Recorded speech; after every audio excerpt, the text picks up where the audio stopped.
Al-Adil fait parvenir à Saladin une nouvelle proposition de paix des plus inattendues.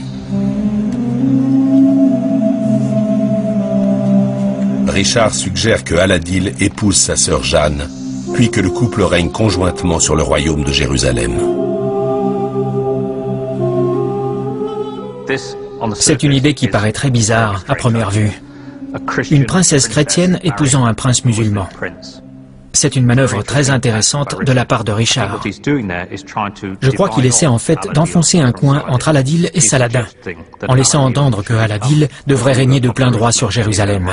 Il cherche à exploiter les tensions qui existent dans le camp musulman.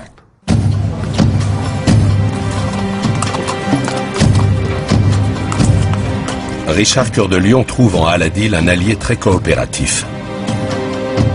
Malheureusement, il a omis de consulter Jeanne. Or, la jeune femme refuse d'épouser un musulman.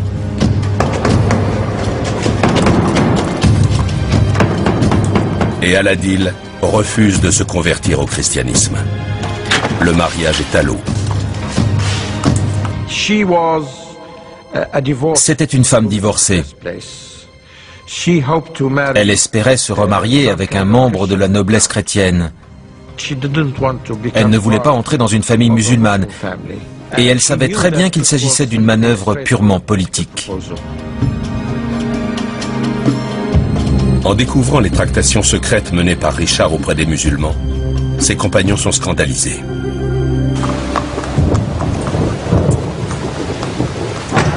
L'Église préfère chasser par la force les infidèles de la ville sainte.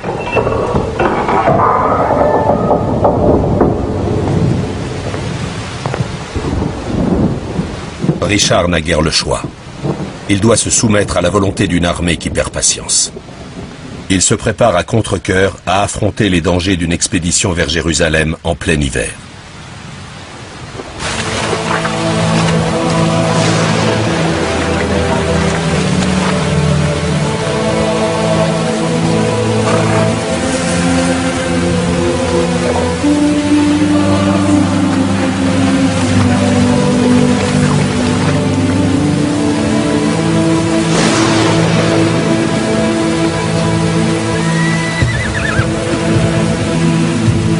Malgré les pluies torrentielles qui tombent depuis des semaines, les croisés ont le cœur léger.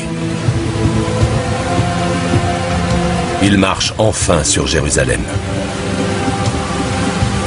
Mais plus Richard approche du but, plus son inquiétude grandit.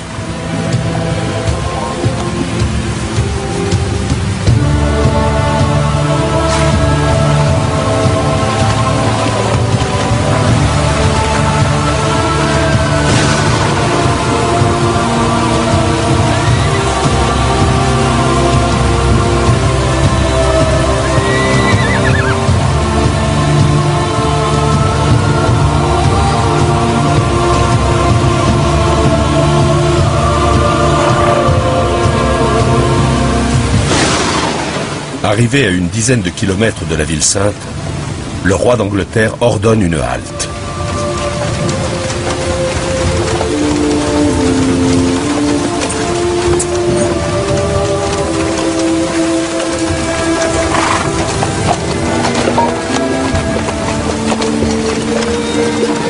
Il s'entretient avec un groupe de chevaliers installés en Palestine.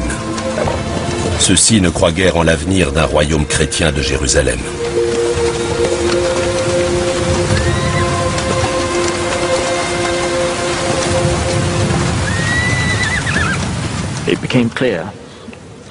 Ces hommes qui ont vécu toute leur vie en Terre Sainte et qui connaissent donc bien le pays et ses problèmes expliquent à Richard que son entreprise est vouée à l'échec. En admettant qu'ils parviennent à reprendre Jérusalem, ils ne garderaient pas la ville bien longtemps. Le problème tient notamment au fait que les croisés les plus zélés, les plus ardents et les plus pressés de mener la croisade jusqu'à son terme sont des gens qui se considèrent essentiellement comme des pèlerins. Or ces gens-là, dès qu'ils auront réalisé leurs vœux et foulé le sol de Jérusalem, n'auront qu'une hâte, c'est de rentrer chez eux, abandonnant cette ville pour laquelle ils auront tant lutté. Et Jérusalem ne tardera pas à être de nouveau perdue. Le jeu en vaut-il vraiment la chandelle ?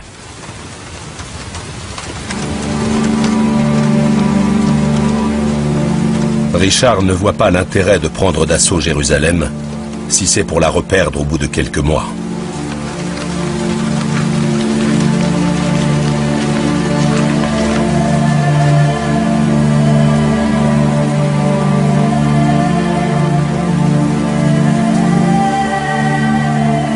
Sur les conseils des chevaliers de Palestine, il décide de faire demi-tour et de regagner Jaffa.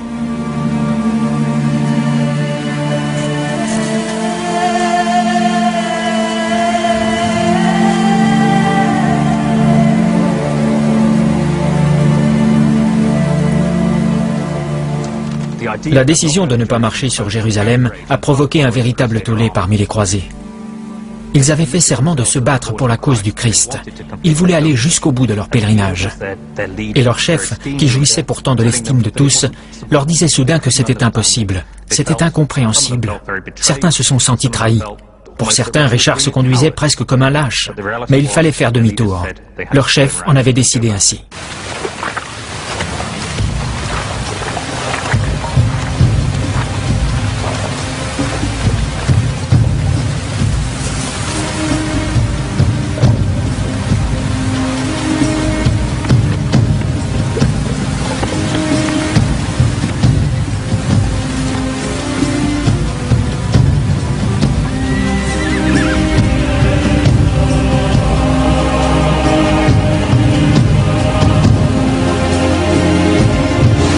Leurs espoirs ruinés, de nombreux pèlerins moururent d'épuisement.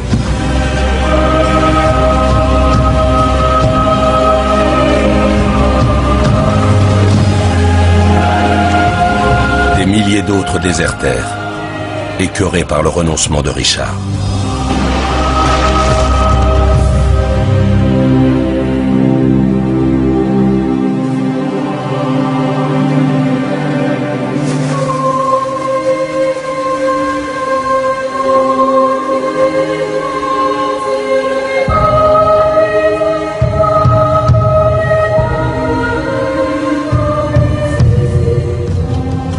La dérobade du roi d'Angleterre ne profite pourtant pas à Saladin, qui l'attendait à Jérusalem.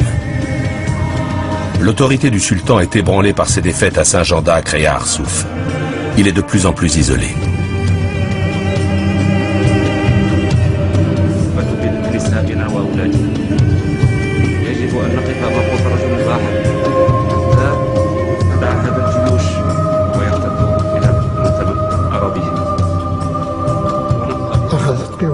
Le pouvoir de Saladin était sur le déclin. Il devenait impossible de trouver de l'argent.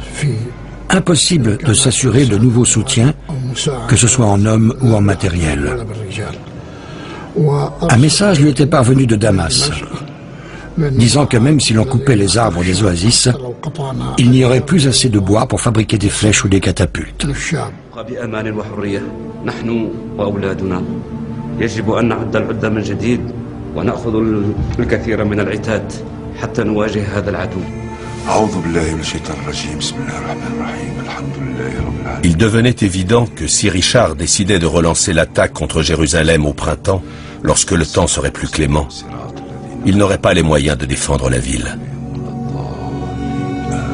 Tout n'était apparemment qu'une question de temps.